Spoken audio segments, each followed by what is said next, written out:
Welcome back to the X Podcast. Sitting here back at, we're just going to revive it, the Putin table. And I'm here with Mr. Moore. How are you? Table. Good. Mr. Putin's not happy right now. I read an article last night that his global resurrection of power came with his participation in the Assad regime in Syria and everything they did there back in 2015, whatever. And so right now, with Aleppo being taken over, it is a reputational blow to the Kremlin. Dude. And a lot going on. You saw that they updated their nuclear, what's it called? Do you remember? I forget what it's called. The protocols.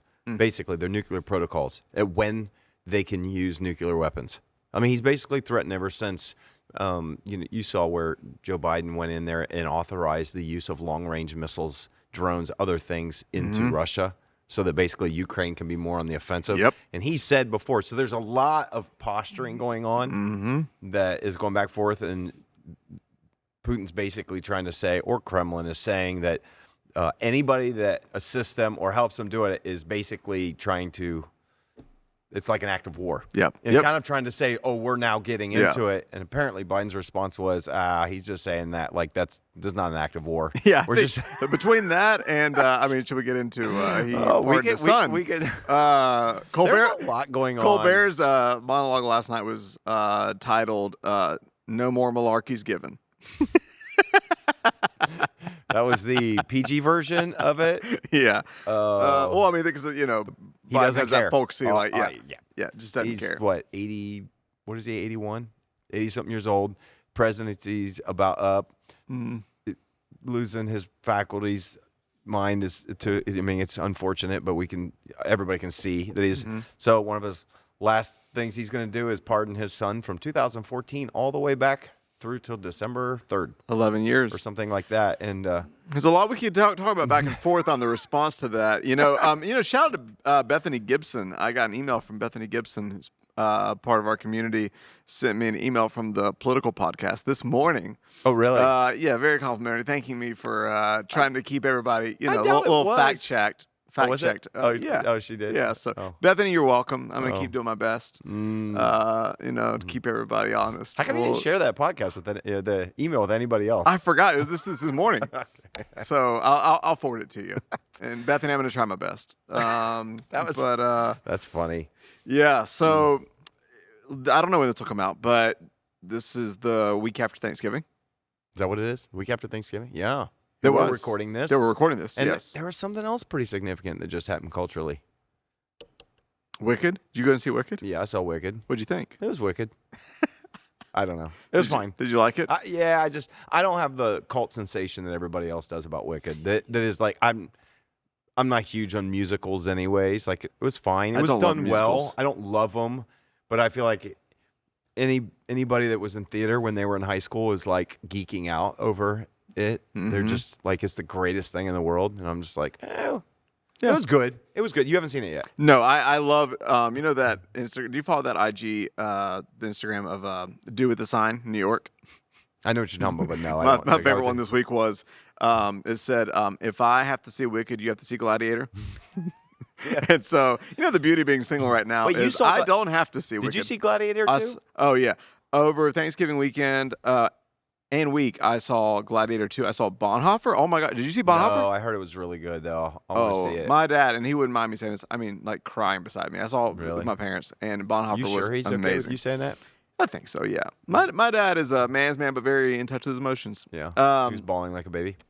I didn't say that, but it was a moving movie, and yeah, I would like to see that. So there was something else pretty significant that just happened, and I can't remember what it is either. But so culturally, but there's a lot going on. How was your Thanksgiving? How was it being with family? Your in-laws were in town. Well, are they my in-laws? I guess that's how it would work. Be my wife's family. You're only married to Laura Lee. My wife's extended family. So yeah, they came in, and we had a good visit, and we had let me see here. We had Thanksgiving at our house. I think I said on a previous episode, it went from being one of my favorites to one of my least favorites. Not because, didn't we say that on one of the episodes? I'm pretty sure I did. Not because I dislike Thanksgiving, but because we're hosting. So it's just so much more work. But it was really great. We did have 24 or so people at the house. 24, 25 people. So it was a lot. 3 tables going. Wow. But Lorley's a good cook, though. Food galore. She is a good cook. She doesn't love cooking. And Lorley's twinning with me now with cars. Yeah. Which is really fun. She was showing me. It is pretty funny, the two of you. Yes. You've got some kind of weird Nissan Aria thing going on. It's pretty hilarious. Yes. She will Facebook message me stuff. She showed me Sunday. The battery. I actually got inside. She showed me different stuff about how to warm the battery. And I finally got my app working where I can actually time it. And you can schedule it. Yes. And have your car turn on. And that's... Because can we talk about, there's, okay. Personally, let me just throw this out there. It's been a fun couple weeks, but a busy couple weeks because I've been flying back to the East Coast the last 2 weekends. So the weekend before last, I flew to Raleigh, North Carolina, where one of my best friends lives, former pastor lives. And I was, I hadn't been there. I used to go there a couple times a year. Hadn't been there really to preach in about a year and a half. I got to speak, hang out, catch up. And the goal was to sell some books. I'll get to that later. There was some things that happened. And then I flew back, and we had a short week here. And then I flew back. And then I had a medical procedure.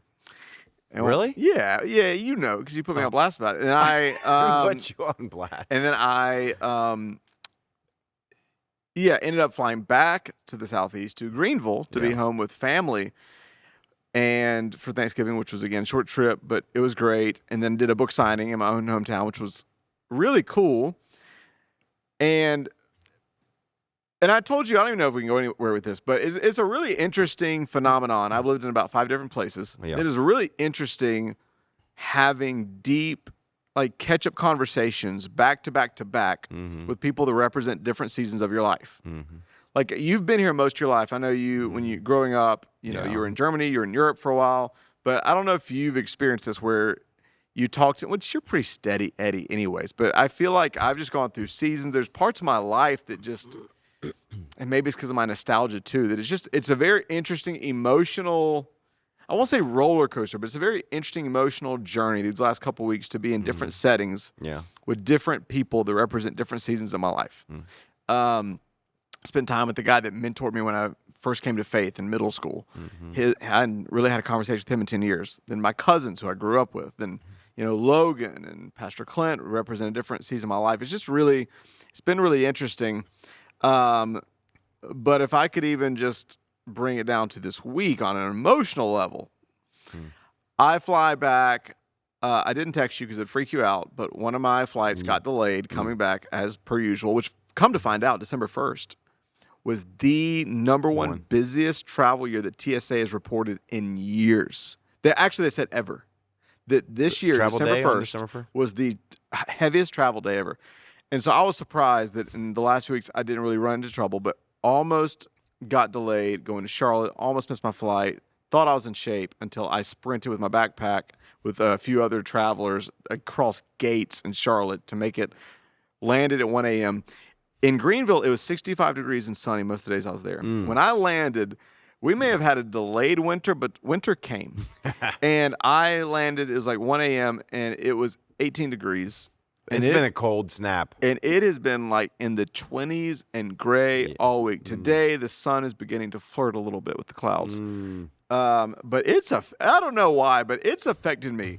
And we're getting ready. Got bad attitude. Okay. You sad. Okay. Hey, if you're listening to this and you're going through any normal things, affective disorder. Yeah. Do you ever get affected by weather? I'm just curious. I don't let weather affect me. Oh my gosh. I don't let. You gotta flip it, don't you? I don't let external circumstances dictate the spirit that I carry. Really? Okay. Yeah. Okay. So, do I ever get affected by weather? Not a lot. I mean, I think part of it. This is honest truth. I think I'm one of those people that is just usually so lost in my head about everything. It's like, so when I'm driving, I'm not really thinking about, oh, well, the weather's this, whatever. You know what I mean? Like I'm probably thinking about something, processing something. So I feel like I've always got things going on in my head that I feel like the weather is kind of ancillary. If it's rainy all the time, that's terrible. It is, when it's shockingly cold, which it has been shockingly cold this week, I do not enjoy it. When it's 18 degrees, 20, 12. In fact, I think as we're recording this tonight, because I think my wife works tonight, and she's not going to like this, but I think tomorrow morning, it's supposed to be something like in the teens, but they said wind chill because we're supposed to get some gusts of wind from a storm. Wind chill might be 0. Tomorrow morning. So I do not like that. Now the temperature is going back up next week, which is good. So I don't like it, but it doesn't, for some reason, it doesn't throw me. It just doesn't. Do you think this has anything to do with you being born void of emotion? I don't think. Because here's the thing. I'm very much like you in a different way than that. I'm always lost in my head. I'm always thinking about something. I'm not going down the road there, like whistling, like, and honestly, I don't think I noticed it till I moved here. Because I'm not. Maybe I'm just used to it. Yeah, you're my used to it. wife's lived here her entire life, and she is not used to it. But you are like all. a machine. Like you usually don't even go outside. I remember, like, especially when we were in Lancaster. I remember our offices in Lancaster. You amazed me and also concerned me because the way that we were, like when our offices were in the mall, no windows. We're in this cold, sterile, whatever. And you would just sit in that dark abyss all day long. Never go out for air. Never go out for sun. Never go outside. Never go. You still rarely go out for lunch. I have too much work to do. I put my head down and I just go. Everybody has work to do. That's not an excuse. I'm just saying. Keep going. I don't. It's not a. Let's put it this way. I do it a little bit more than you think. Probably not as much as I should. Don't get me wrong, but I do kind of. Especially when it's nice, when we get to the fall and stuff, when it's not too hot in the summer, sometimes I used to do it a lot more. This is years ago. I would go and do like message prep and stuff outside at a park religiously, like at least once a week, if not twice a week. I would go. Just getting out of the office space and I think where I have now is like the room's big enough and it's kind of isolated enough away from people that I don't get distractions. So I can just kind of stay working there.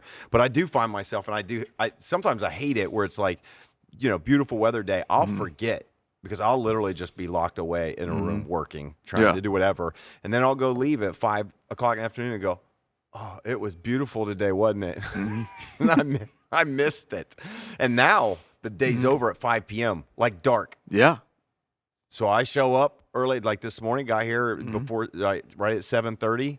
By the time I walk out the doors, I did go out. I met someone for lunch today, so I did go outside. But yeah, that happens all too often. But I don't know. Seasonal doesn't affect you at all. Not in the mood. Not like I don't because usually it's a mood disorder more than it is like a deeper one. Not in a mood like that's not the kind of thing that affects me. I honestly, for whatever reason, I honestly forget because I don't have seasonal depression disorder, but I honestly forget that it even affects me at all until it comes. Yeah, and I'll tell you where like practically I have felt it is, and I think coming back Monday night, I think. Look, I've had a good week, but I think part of it was I got in super late. Yeah, I think I've just been traveling a lot. It's been a busy. Travel a lot. It's been a busy season for me, like an insanely busy season. Yeah, like just with the book and everything. I mean, morning to night. So I think part of it is that catching up, adrenaline wearing off. Yep. Then I get back in late. Then the weather, and where I really felt it practically is when I get to the gym at night. Yeah. When I get to the gym, I've gone to the gym the last 2 nights, but I've barely done anything. Well, yeah, I understand what you're saying. I feel like it's see, I think because I go to the gym in the morning, early, I don't probably have that. Yeah, but that's a whole nother story. Because I feel like my gym sessions have been really bad lately. Like just not a lot of energy.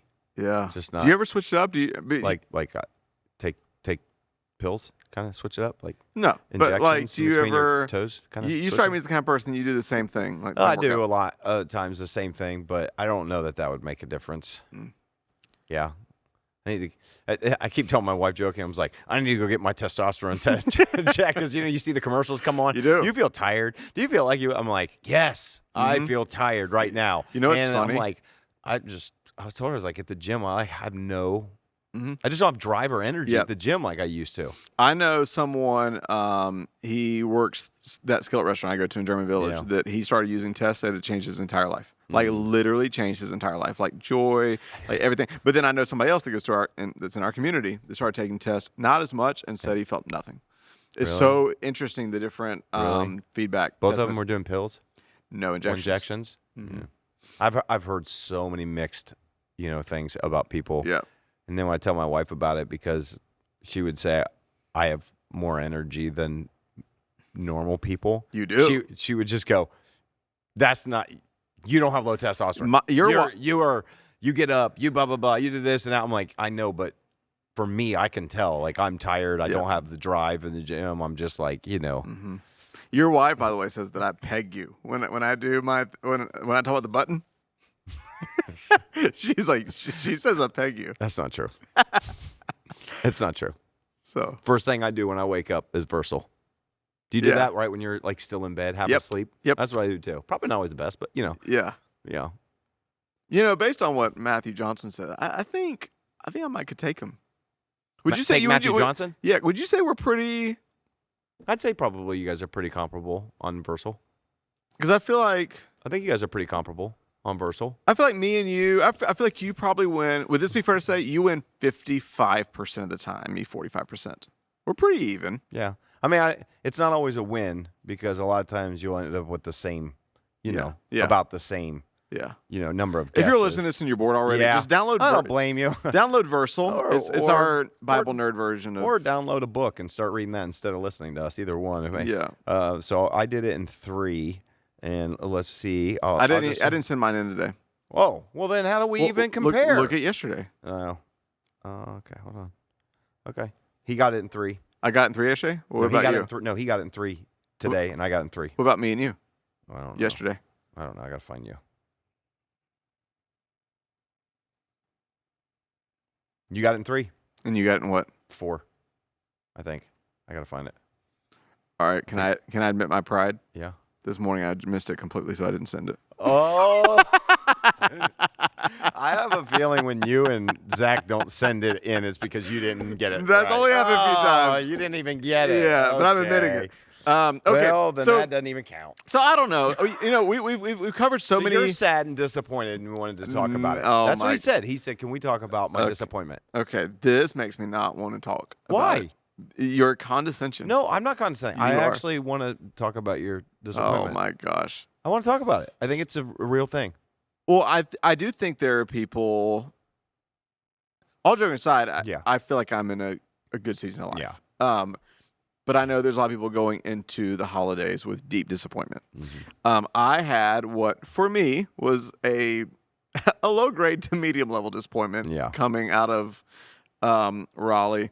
And as far as situational things go that aren't like life altering, we're not comparing those. Yeah. But it was still I would have been pretty put out. Yeah. I'll be honest. if that happened to me. And and sometimes it's like it's not the big things. Sometimes it's the little things that add up, and then you have a medium-sized thing that. Yeah. So I've had a few. Just I won't go into it. I've had a few like areas of my life or situations that have happened over the last month or so that have felt a little heavy.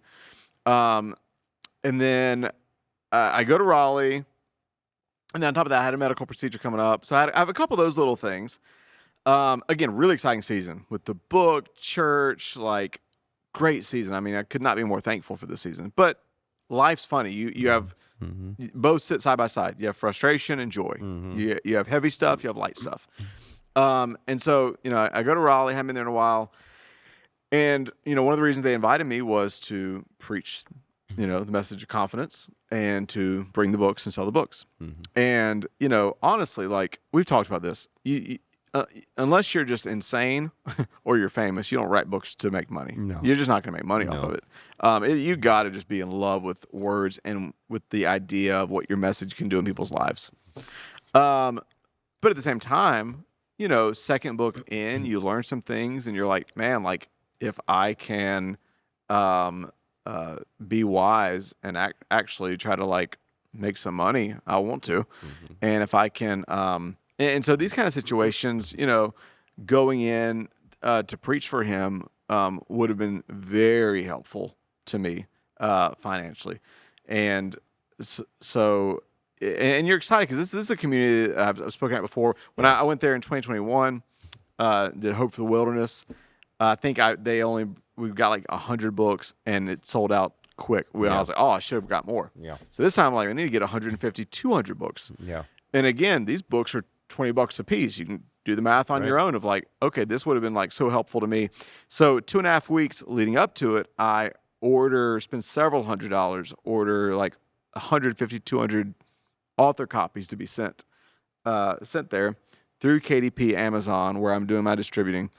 But they won't give me a guarantee it's going to get there on time because it takes 10 days to produce the books. And so I'm calling Amazon multiple times and going through all these hoops to actually talk to somebody. Both times I talked to somebody, they said, okay, we will make a note, guarantee it will arrive to Raleigh in time. Yeah. And I still didn't feel good about it. So the week of, I go to the post office here. I have an extra couple boxes of books, and I spend several $100s because of my gut feeling that even though they guaranteed it will happen, it's not going to happen. And so I pay for priority shipping, and the person at the post office, it will be there by Thursday, Friday at the latest. I'm like, I really need it there by Friday or Saturday, but okay. I'm in Raleigh. Neither shipment arrives. And, you just... It's an opportunity lost. That's like people don't, it's hard to explain, but yes, it's an opportunity lost. That you would be able to go in there, especially knowing that community, and probably sell 150 books to 200 books. Yes. To lose that opportunity, those are the kind of moments that you don't get back. Yeah. Yep.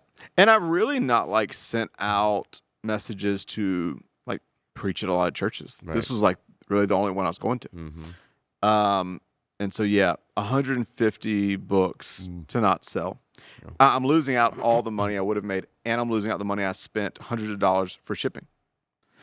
And so, I feel like I have a decently postured mindset of, okay, like I'm not gonna let this kick my butt. Like I was, in a way, it sounds weird. I was proud of myself. I'm like, okay, they brought me in. Yeah. I'm just gonna enjoy my time with my friend. Yep. I'm going to. I feel like I'm decent at compartmentalizing. When I get up to preach, this is no longer about my book. Yeah. This is about I have a sacred opportunity to share God's word, and I want to see people's lives changed. So I'm pretty good at prioritizing that. I'm going to preach my guts out because these people need a word from God.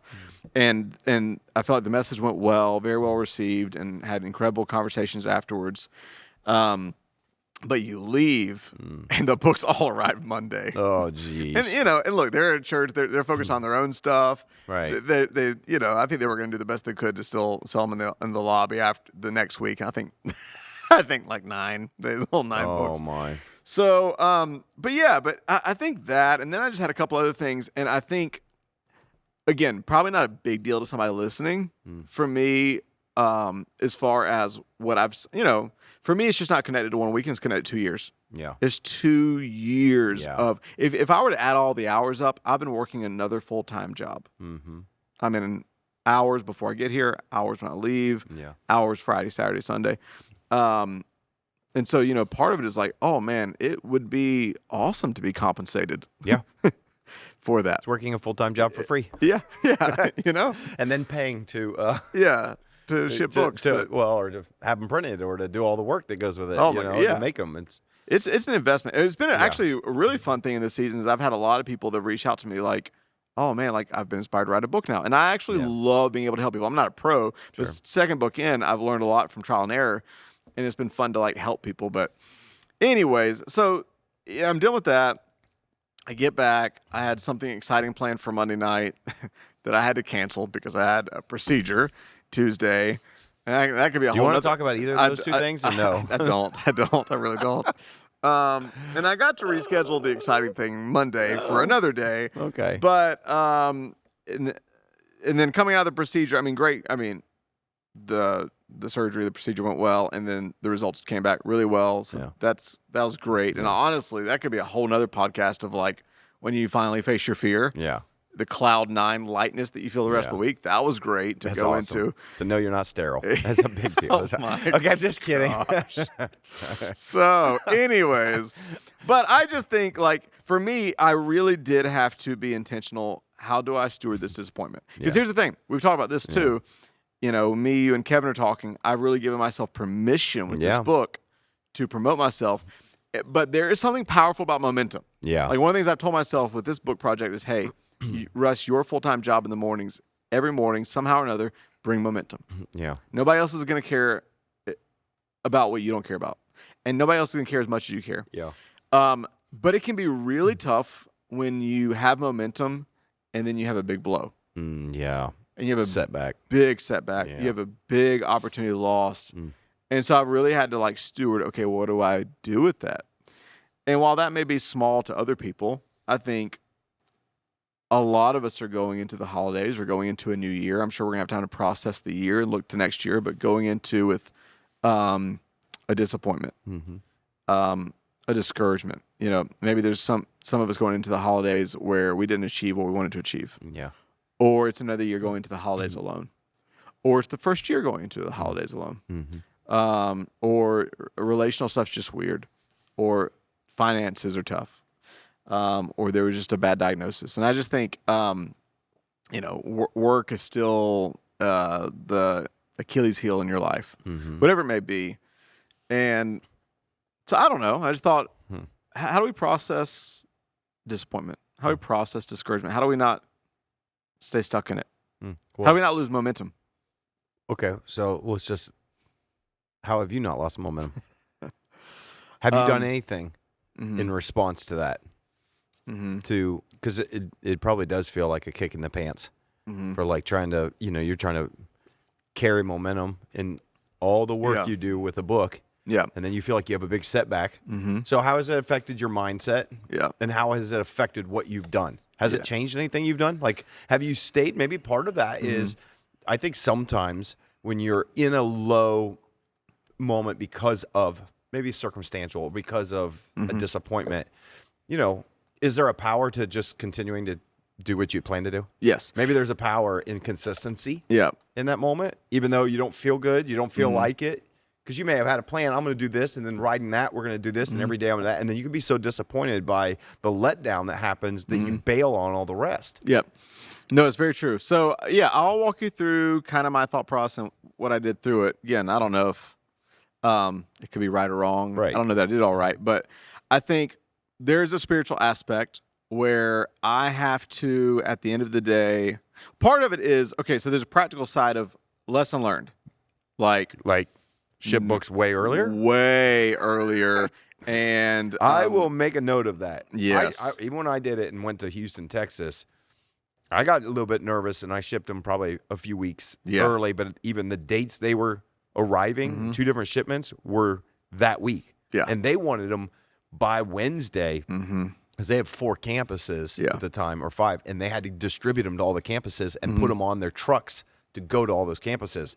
And it was pushing it as to whether or not they were going to arrive literally the day they needed to be. So I feel the angst. Yes. I check it all the time. There's a lot of angst. So part of it is lesson learned. Part of it is, you know, when we had, I don't even know what order these podcasts are going to come out, but we had an entrepreneur on here and we were talking about making friends with failure. Yeah. This was a failure. I think part of my internal process was reminding myself, number 1, lesson learned. Number 2, failure is part of the journey. Yeah. Discouragement is part of the journey. Honestly, I reminded myself of, you know, some of the podcasts we've listened to with Erwin, where he talked about the day he lost $6 million. Yeah. It sounds weird, but I told myself, hey, if there are people that can lose millions of dollars, but still believe in themselves and their ability to create the future they want, I can lose a few thousand. Yeah. So I think reminding myself, giving myself that perspective. I think 3, on a spiritual level, there is that side of me that's like, okay, I could have done more, I guess, but I did due diligence the best I could. Yeah. And God, I believe you're the one that gave me this message. I also, this would be an interesting topic at some point, I actually feel like I was reading my journal back in January. As weird as it sounds, I feel like there was a moment in prayer where God gave me permission to actually, as weird as that sounds, to make money off this one.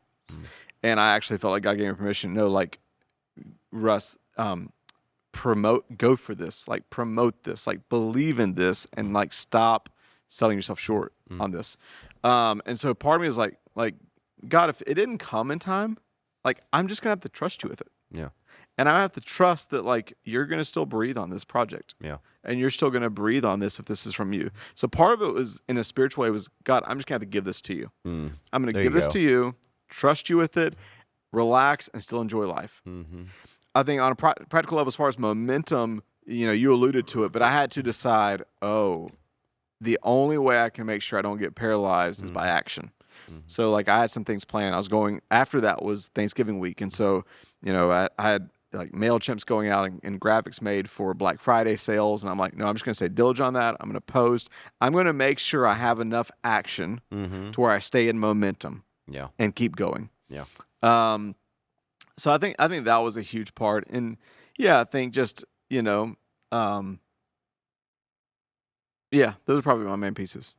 I think those are first of all, it's great. You said a couple of things that maybe is helpful for people that just feel like that they have come up against a disappointment recently, or again, I do know that there's a wealth of emotional depth to some people going through some really difficult things that are around the season.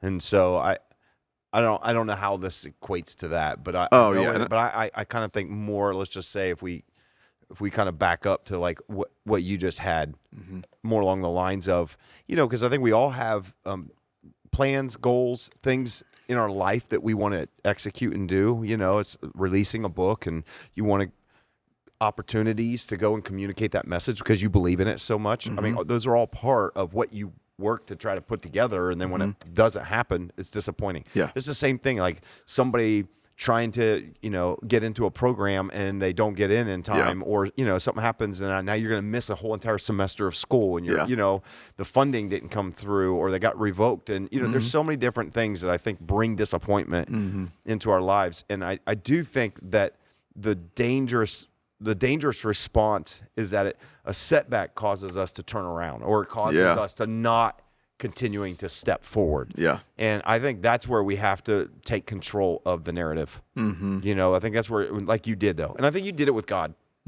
which is great. I think that's you process with God and you said, well, wait a minute, God, I remember this prayer and I felt like you gave me permission, so I have to now give this over to you. Yeah. And I do think that that's a really important step when we face little disappointments or things in life that feel like setbacks. Is I think the only way we can get beyond it is to first to deal with it, and almost, number one, you processed it with God, and I think it's okay to process your disappointment with God. Yeah. I think it's okay to process your disappointment with other people. Yes. The right people and that, and just sometimes when life is crappy, I found this out. My wife's really good at this. I'm usually bad at this because, my first reaction is always to solve the problem. You know what I mean? And then you have your wife telling you something like, I don't want you to solve my problem. I just want you to feel it with me. That's all somebody wants. I think it's okay. We got to have people around us that I think it's okay for us to share our pain with and our disappointment. And those people will go, dude, that sucks, man. Yeah. Yeah. I'm so sorry. Yeah. I can't imagine. Like that. Yeah. I don't know why, but sometimes those words, when you're just in the middle of it and just somebody going, oh, I know. Dude, I'd be so heartbroken. I know. You know what's funny? It kind of encouraged me, but also kind of like put more weight. But you were so good at that. Oh, gosh. But I'm sorry. No, it was good because I think part in my mind, because again, is like you said, there's people going into holidays with actual grief, actual loss. Yeah. And so I think in my mind, I probably even just minimized my disappointment. But when I told a few people what happened, they're like, bro, dude, that's massive. That's an opportunity. And I'm like, you're right. But what happens is, I think when we share our disappointment with people that we trust, and they come back, whether and with an empathetic, and maybe it's just to sit with you in it. Yeah. I think it gives you permission to feel it. Yeah. Yeah. Because otherwise you're going to downplay it. Right. Otherwise you're going to compare it. Yeah. Well, lost a few thousand, I guess, but so-and-so lost a couple million once. I don't know. This is nothing. Right.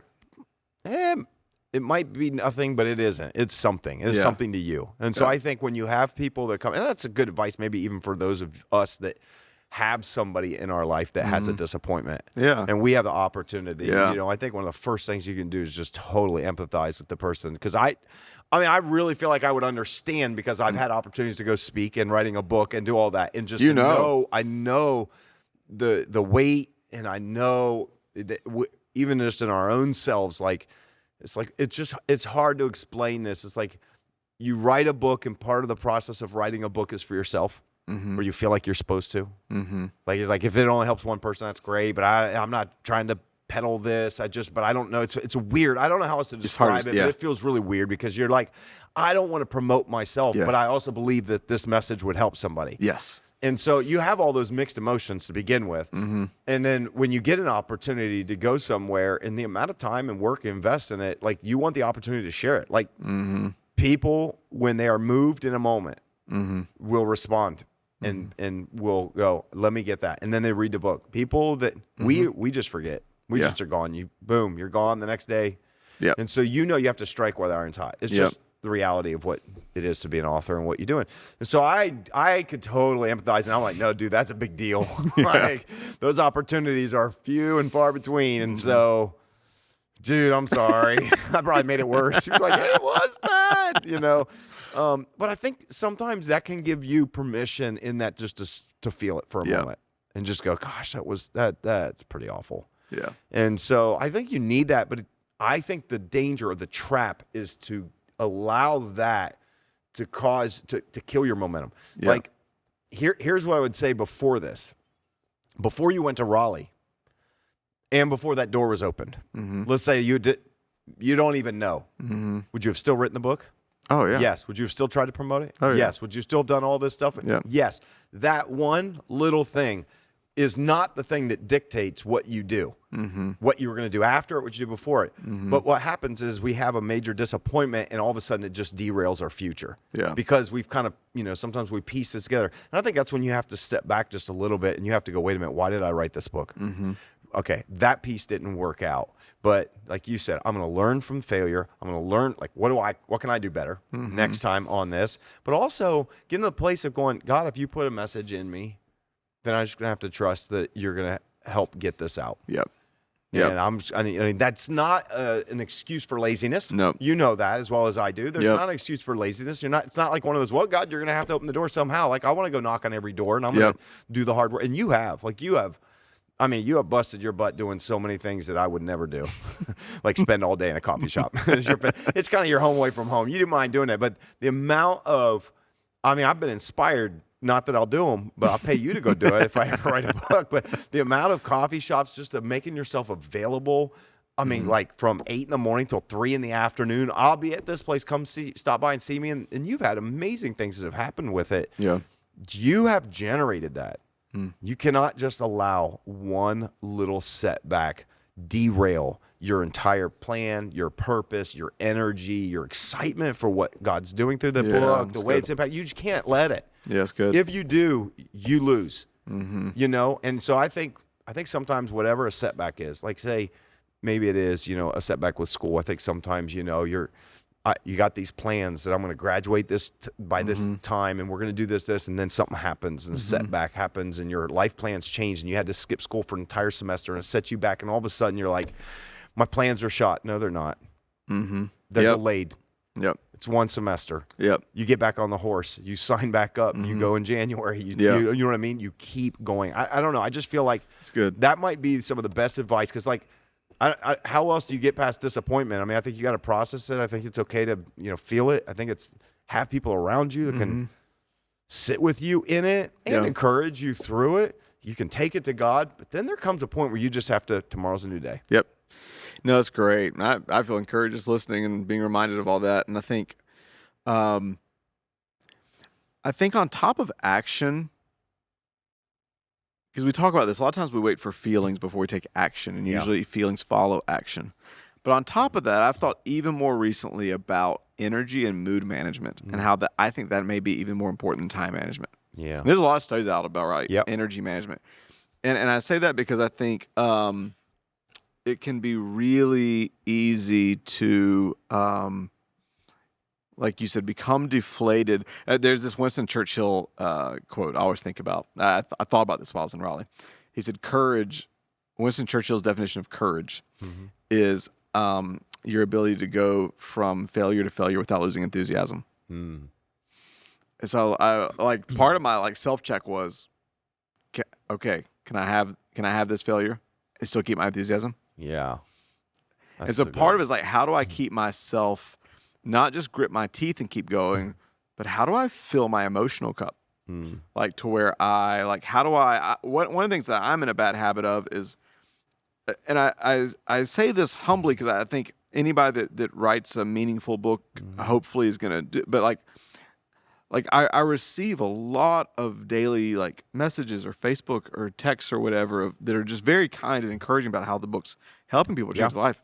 I'm gonna be honest, at times I read it and then just move on. Yeah. And I think part of it, this probably is a similarity of how we're wired. Yeah. And I'm just like, that's great. Keep going. Keep going. Yeah. But I think I'm trying to, especially when I'm sucking wind in a failure, be like, okay, how can I not rush past the encouragement of what God is using the book to do in somebody's life? And actually, Brandon Bouchard talks about this, about how Christians especially are really bad because we don't ever want to become arrogant. I think this is a thing he did with Stephen Furtick. I found this really interesting.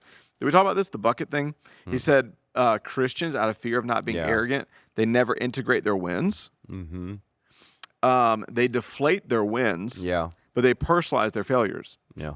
Yep. And so you end up with a really empty bucket. Yeah. And your enthusiasm's gone. And your joy's gone because I don't want to be arrogant, so I'm going to just ignore all of the kind words, all the encouragement, all the victories, all the times God does use me, all the times that I do flourish in my gifts, all the times that I do. I'm not going to think about that at all because I don't want to become arrogant. Right. But I get one critical word. Let me sit with what this means. Yeah.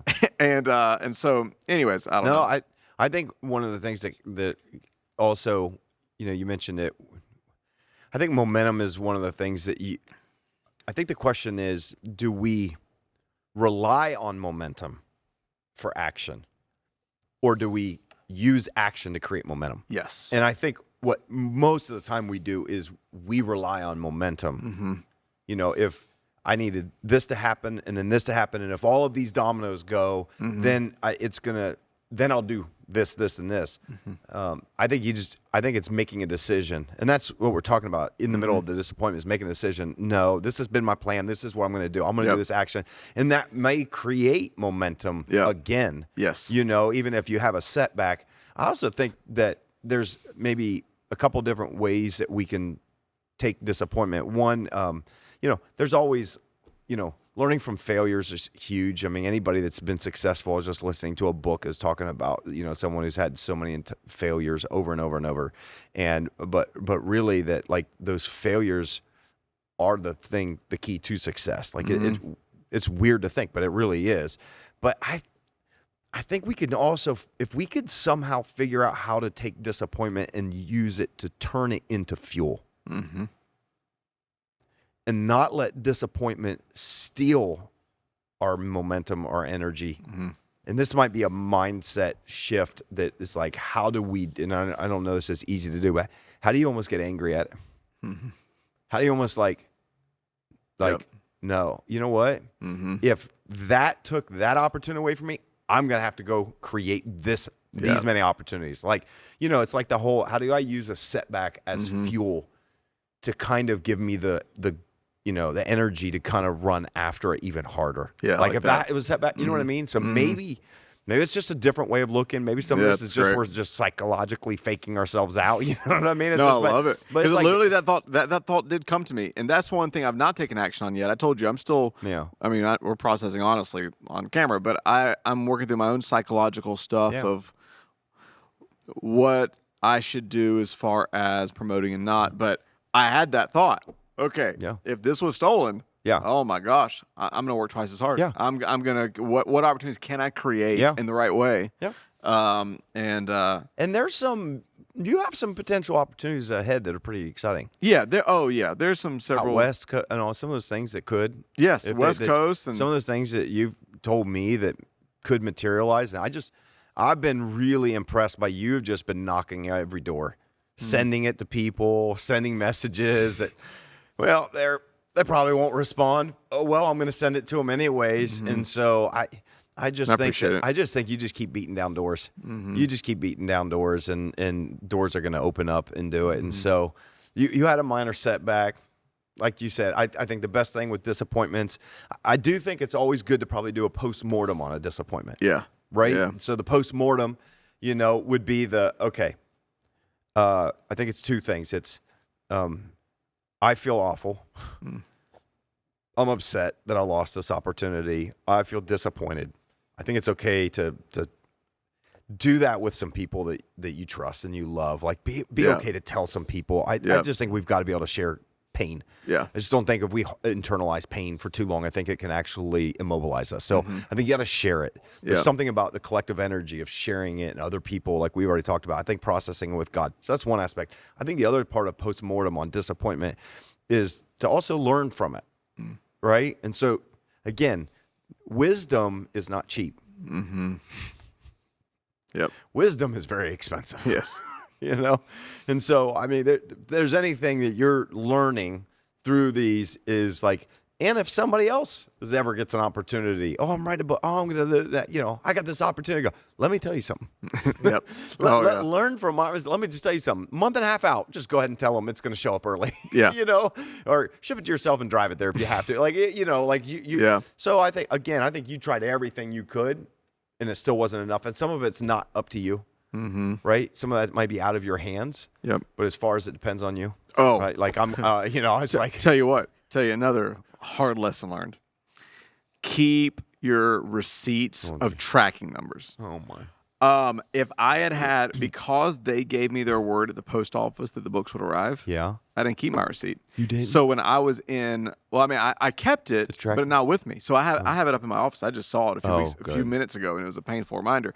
But in Raleigh, I literally asked my buddy. I said, "Hey, I'm so sorry. I mean, this is how hard I tried." I said, "I know we have a dinner planned. Could we go a few minutes out of the way?" There was only one post office that was still open. We drove deep into Raleigh, into Durham, to a post office, and went up and I begged the lady, "Can you do something?" And she could tell. She was like, "I'm so sorry." She said, "If you don't have the tracking number." I said, "Yeah, but I can tell you the date, the time, everything I got." She goes, "If you don't have a tracking number here with you, there is nothing we can do." And I found, what I found out? UPS, they had, because it was priority. Is it UPS or did you send it postal? Or it was USPS or was it? I think it's USPS. Okay. But because of priority, they sent it, and I told them I don't need to sign.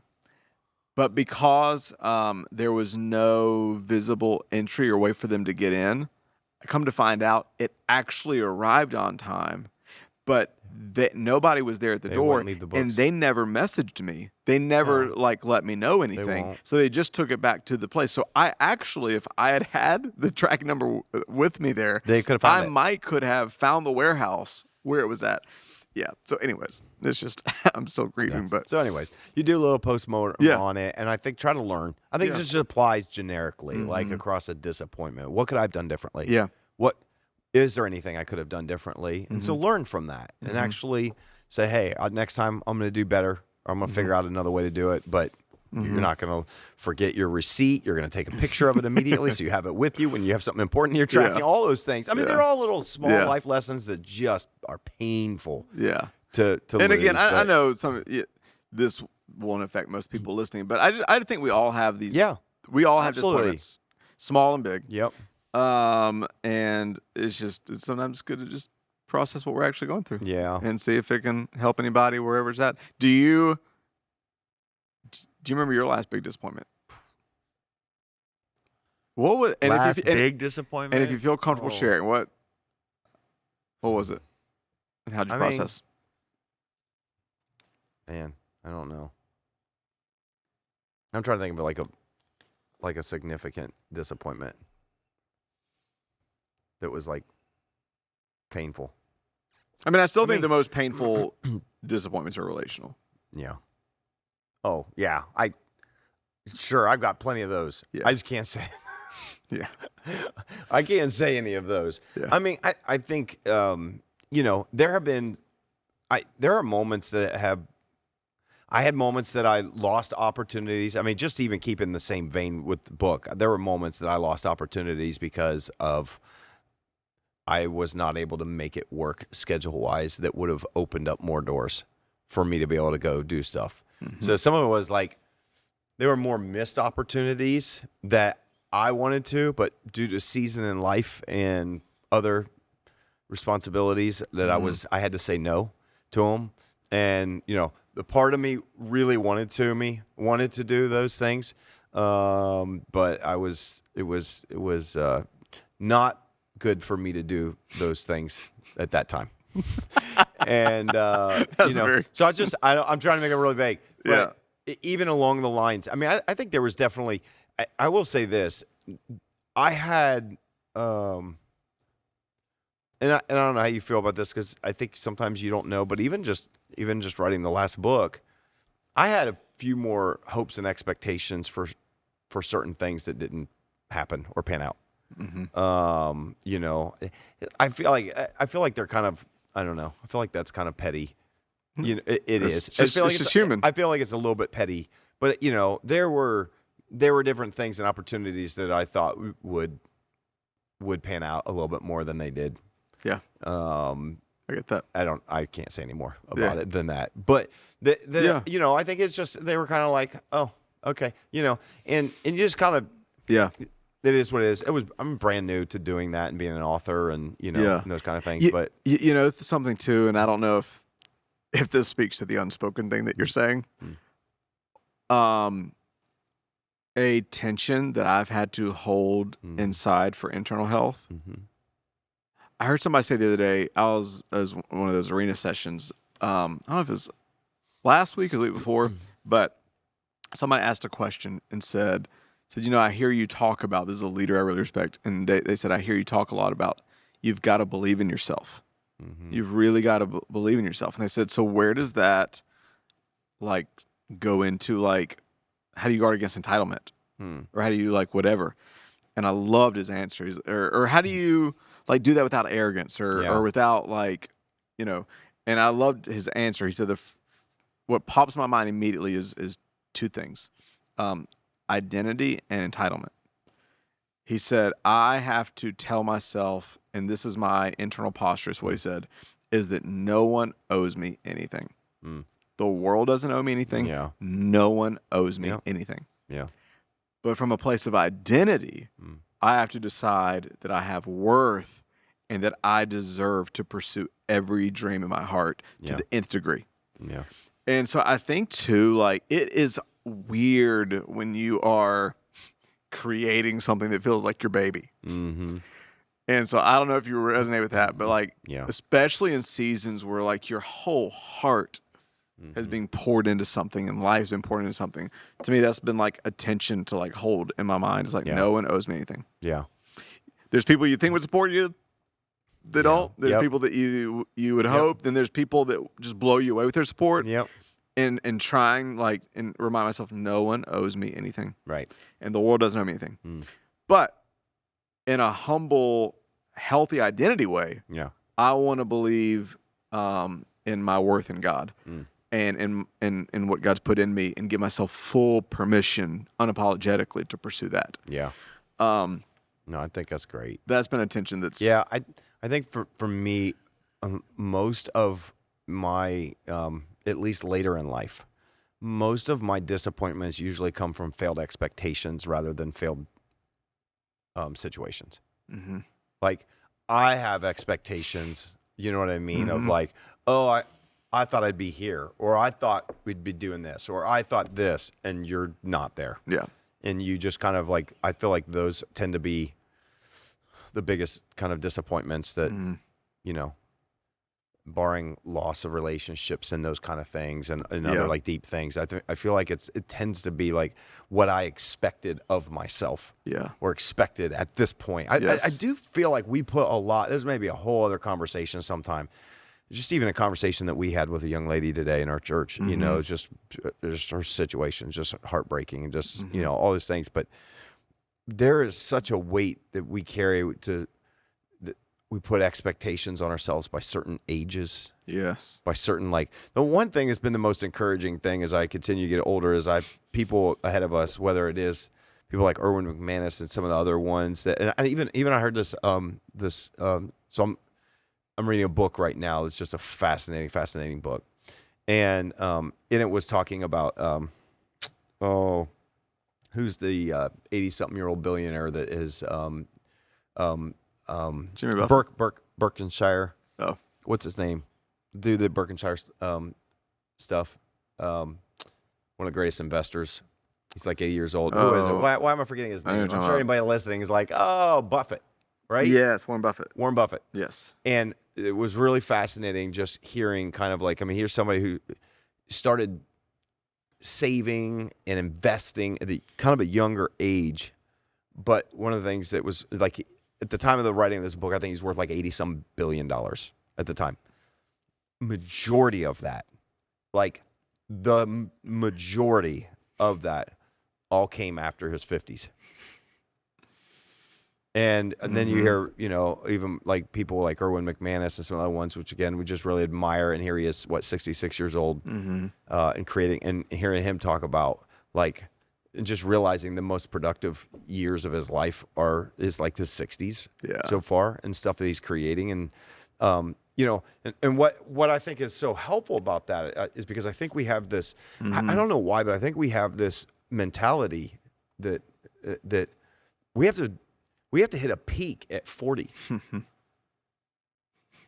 You know what I mean? It's all downhill, because that's what we've always heard. You get over the hill at 40, and it's all downhill, and that you got one foot in the grave by the time you're 60. And I'm like, I just kind of love some of these stories lately have just been kind of reiterating to me. It's like, no, that's not the case. Like like, what if your best and most productive years are your 50s and your 60s? Yeah. What if everything that you're doing right now that feels, and the reason why I'm saying this is because sometimes it's just a little perspective.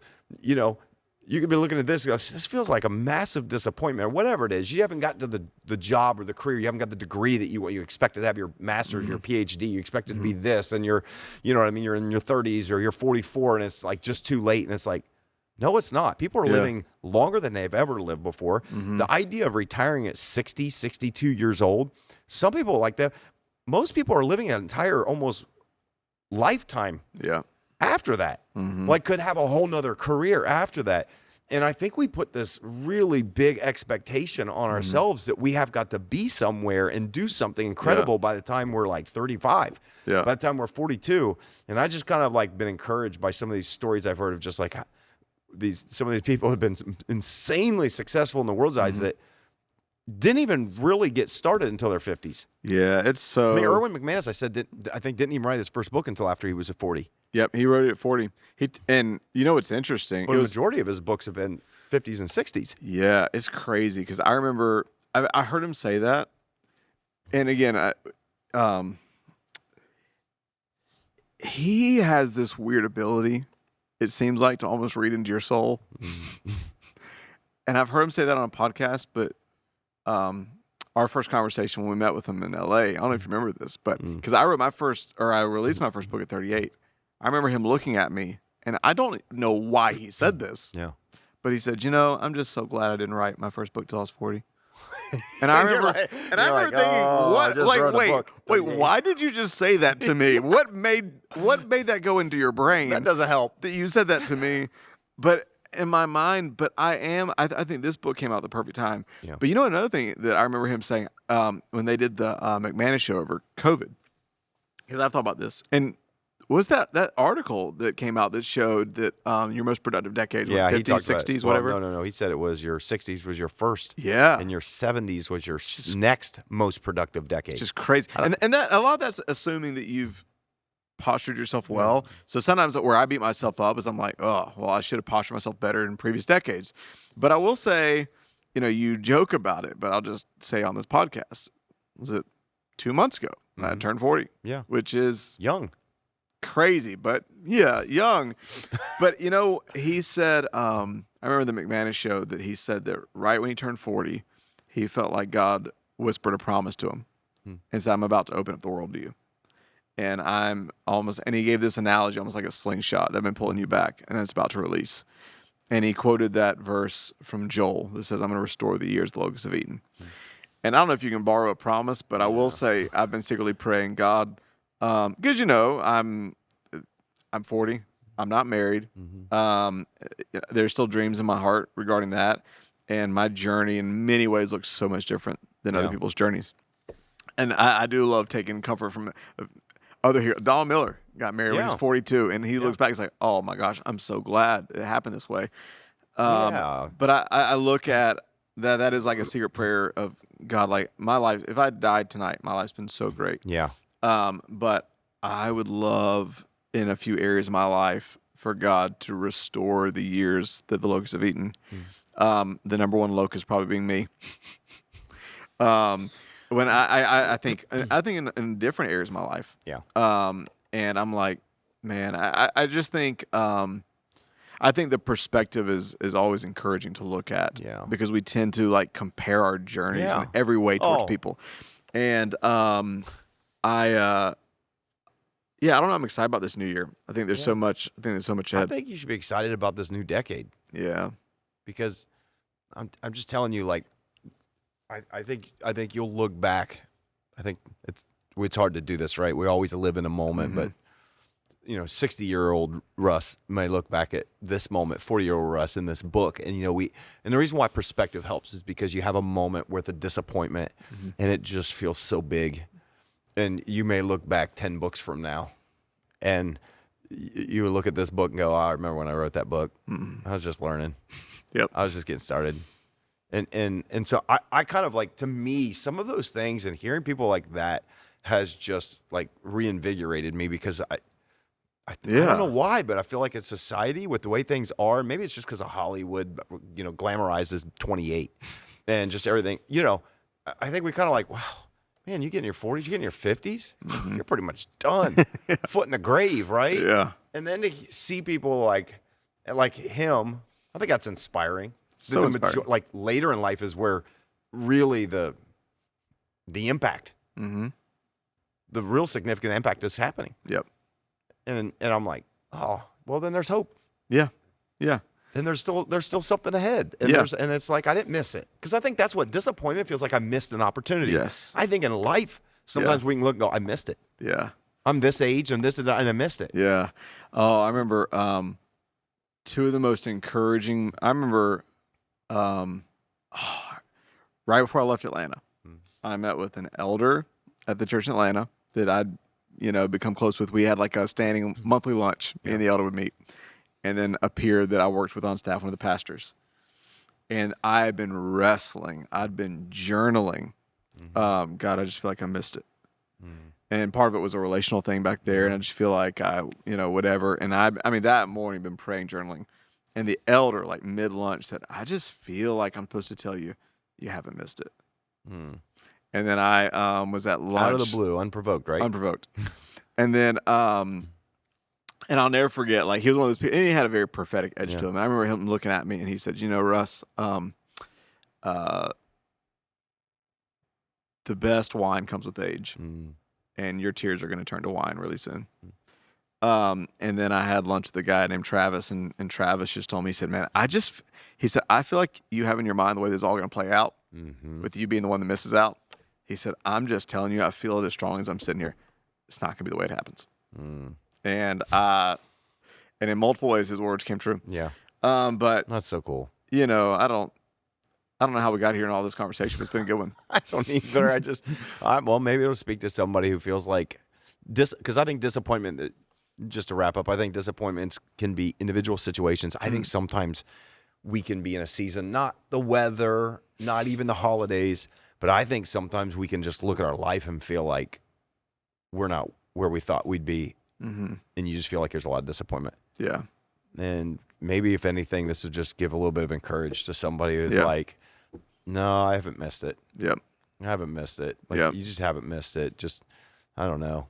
That to me just encourages me. Like, I just want to be like, there's still a lot ahead. Yeah. And I think you'll look back on this and laugh. That's what happens with most disappointments eventually. They're painful in the moment. Yep. Eventually you look back on it and you realize, it's like when I have my daughters or their families now, and they have like these moments that feel so big, and we just look at them and go, honey, this isn't that big. Yeah. Like, this is, I got 25 years on you. It's not that big. Like, trust me. Yeah. It feels big, and I get it, but you're going to look back on this, and it's going to be such an inconsequential blip on your radar. Don't let this steal your joy. Don't let it steal your momentum. Don't let it steal your future. Yeah. Give yourself permission to feel the disappointment. Yes. But don't. This is where, and even going away from the book, just a couple other things that I won't share on this podcast, but a couple other little things that have been kind of weighing on me. I've been trying to tell myself, Russ, give yourself permission to feel what you feel. Yeah. Don't give yourself permission to let negative emotions take root. Yeah. Yeah. Address and deal with negative emotions and do something with them. Yeah. Don't let negative emotions sit with you. Yeah. Don't let hurt sit with you. Don't let frustration sit with you. Don't let fear sit with you. Yeah.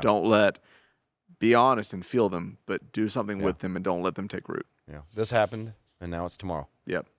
Pick up and go. Yep. So that's good. I think it's a good conversation. I don't know how. I always feel like I don't know that these conversations do anything, but I just hope that someone watching or listening, that it might just speak some type of encouragement to their situation and their moment. And sometimes we just need other people to give us a different perspective. Yeah. Because we're just stuck in our, So it's good. That's good. You got a whole decade ahead of you to do great things, and you're still a baby. Baby face. You're going to get married this decade. You think so? Yeah. I thought you were going to prophesy this year. You were like, this decade. This year. This century. I declare it. 2025. This is the year. I can't wait. It's going to be amazing. It could happen this year. Who knows? I think it's going to happen soon. Who knows? I'll make it happen. I'll play matchmaker. Uh-oh. No, we have a lot you're of doing fine matchmakers. on your own. What does that mean? I just realized I probably should have said that. You have okay. You're playing the field. No, I'm just kidding. I'm just kidding. He's really not. I'm just trying to. No, I'm just saying you've got opportunities coming ahead. I believe it. I'm saying it prophetically, not because you are dating 3 people. I'm just saying you have opportunities ahead. We love you, and thanks for joining. For you. Yeah, and I appreciate it. Yeah. If this conversation actually encouraged you, let us know. Email us and send your. You're grinning like a boy. I'm sorry. No, these are great. Hey, if nothing else, these are therapeutic for me. I enjoy it. This helps me so much. Yeah, I do. I get because I feel. I got nothing to say. It does. Yeah, it encourages me. This year is going to be. I'm going to get a book finished in this coming year. You are. Hey, I'm prophetically saying it. You will.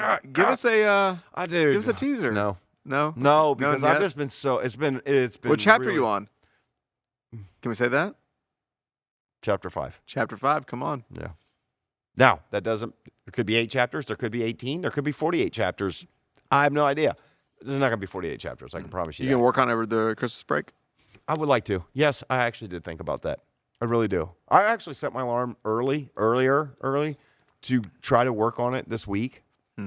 And I have just had one thing after another, and I just haven't been able to. I did last week some. I'm kind of in that zone of trying to get up, and if I can get half hour, 45 minutes to kind of keep working on it, crafting it, that's kind of where I've been trying to do. But it's been tough sledding. So it's just been it's been a challenge. Yeah. Challenge to write it, and what you're talking about, like to get something done, it nearly takes full-time energy. It's not full-time hours; it's full-time energy. When you're doing it outside of work, life, all the rest that's going on, like I try not, I don't work on in the evenings. I'm usually with my wife doing something. Like it's my only time is early in the morning, or I got to take time off. You make time for it. When are you going to listen to me on the gym switch? We'll see. I got to take some testosterone first anyways. Maybe that'll help me. If anybody has any testosterone and some nootropics. If anybody has any testosterone that I can test out without going to get tested. No, I'm just kidding. I'm just kidding. My wife did tell me, she was like, well, if you really think, go get tested. So I need to schedule. Yeah. I do. I really need to schedule some blood work and just go because maybe it would help. Yeah. Maybe help energy. Now I'll get up at 4 o'clock in the morning. What if you actually start drinking coffee? I probably won't. But what if I did? You should try it. You think that would help me if I started drinking coffee first thing in the morning? Yes. Really? Yeah, well, the only reason I say that is because you're a human. Sure. What time should I get up tomorrow? What time do you usually get up? You want to know what my alarm's set for? What's it set for? It's set for 5:05. Dear God. Mine was set for 5:30 this morning, though, because of prayer. Yeah. I mean, that sounded spiritual. Yeah, because we had First Wednesday prayer at the church. You got to start. Yeah. So I moved it up to 5:05, but I'm telling you, I have just been. I went to bed last night. I don't remember exactly when it is. It might have been before 10. Okay. That's not normal. You will have your book done. That's not normal for me. And I was dragging and I could not get up this morning. This is not like I'd normally go to bed at midnight or later and getting up at 5:15, 5:30. And I'm just telling you, I feel like I have been fighting. Like, that's why, man, I don't have the energy that I used to have. Like, I'm wondering if I need a shot. Okay, next week, just humor me. Don't change your alarm. Get up at 5:05, whatever. Do your devotions, all your stuff. Yeah. And from 6 to 8, Don't work out. Don't work out. Right from 6 to 8. Start work early, and then at 4 o'clock, leave and go to the gym. What if you got an hour and a half to 2 hours of writing done in the morning, got your workout in after you left work, and then had the rest of the evening with Laura Lee, do whatever you want to do? It'd be amazing. I might try it. I'm serious because I really want to get it done. Like it's on my. If there's one goal for this next year, I have a few, but if there's one goal for this next year, it's I want to get this book finished. Yeah, you need to. I've read one chapter. It's awesome. So you gonna send me the rest today? I did send you more. No, you did not. Yes, I did. When? I'm pretty sure I did. I don't think you did. No. Send me the rest. It was Kay I sent to. Anyways, I've sent 4 chapters off to others. So. Okay, we'll finish offline. Okay. Thank you for joining this podcast, and send us all your questions, comments, concerns. But we got outro coming that will give you email reminder where you can send all that. But thanks for joining in. Hope you had a great Thanksgiving, and we will see you next week. Hey guys, it's Russ. Thanks so much for listening. We really believe if we can get around tables instead of behind screens, if we can talk to each other instead of at each other, we can make the world better. To help us do that, here are a few things you can do to help. First, if you haven't yet, leave a review on Apple or Spotify and hit subscribe on YouTube. This helps more than you know. Also, if you have been impacted by the community out of which this podcast comes, that's X Church. Maybe you're local or you've been touched by the messages and impact across the country, even the world. I want to encourage you to support this work. A powerful life principle is to invest in the people and places that invest in you. And so I want to invite you to do that right now by going to thex.church/give. You can give a one-time small gift, a sacrificial gift, or even become a recurring partner. Together, let's keep elevating the conversation, thinking higher, loving deeper, and making the world better. Cheers.